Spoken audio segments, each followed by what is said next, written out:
श्री क्षेत्र ज्योतिबा डोंगर येथे रविवारी परिते गावचे 100 ते 200 लोक बिगर नंबर सासनकाठी घेऊन मंदिर परिसरात आले।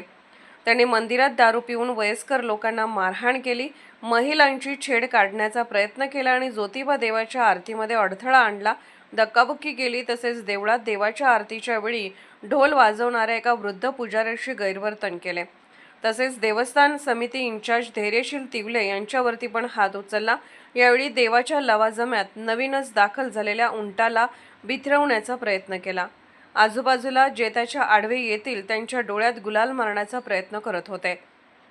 यावेळी त्यांना अटकाव करण्यासाठी गेलेल्या देवस्थान व्यवस्थापन कर्मचारी व पुजारी यांच्या अंगावर येत त्यांना अर्वाच्य भाषेत शिवीगाळ करत धक्काबुक्की केली। त्यामुळे काही काळ गोंधळाची परिस्थिती निर्माण झाली। दरम्यान परिते गावचे सरपंच व मान्यवरांनी चूक मान्य करत प्रकरण मिटवले।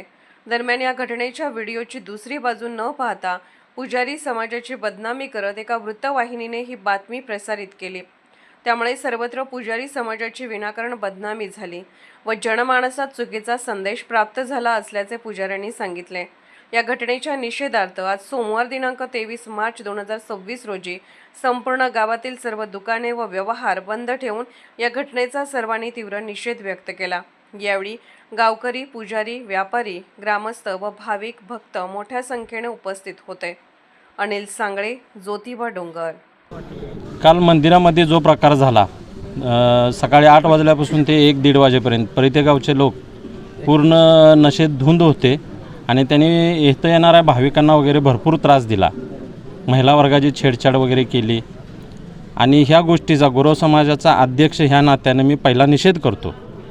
थोडक्यात म्हणजे इथं येणारा भाविक तो सगळ्याच प्रकारचा आहे, पण आपल्यामुळं बाकीच्या यात्रेला त्रास होऊ नये हे त्यांनी लक्षात घ्यायला पाहिजे होतं। त्यांनी नशेत असताना काल देवस्थान कर्मचारी, पोलीस कर्मचारी, इथले पुजारी वर्ग वगैरे येणारा भाविक ह्या सगळ्यांनाच त्यांनी त्रास दिला आणि कुणीतरी एका वार्ताहरानं किंवा मीडियामधल्या एका कुणीतरी फक्त एक बाजू बघून ती बातमी सगळीकडं पाठवली।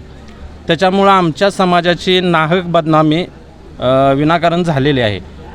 त्याबद्दल मी ह्या कालच्या गोष्टीचा, ज्यांनी हे सगळं व्हायरल केलं आहे, त्यांचा निषेध करतो आणि आज त्याचा निषेध म्हणून गावातील सर्व दुकानदारांनी दुकानं बंद केलेली आहेत। मंदिरं सुरळीतपणे चालू आहेत, भाविकांना कसलाही त्रास न होता दर्शन चालू आहे।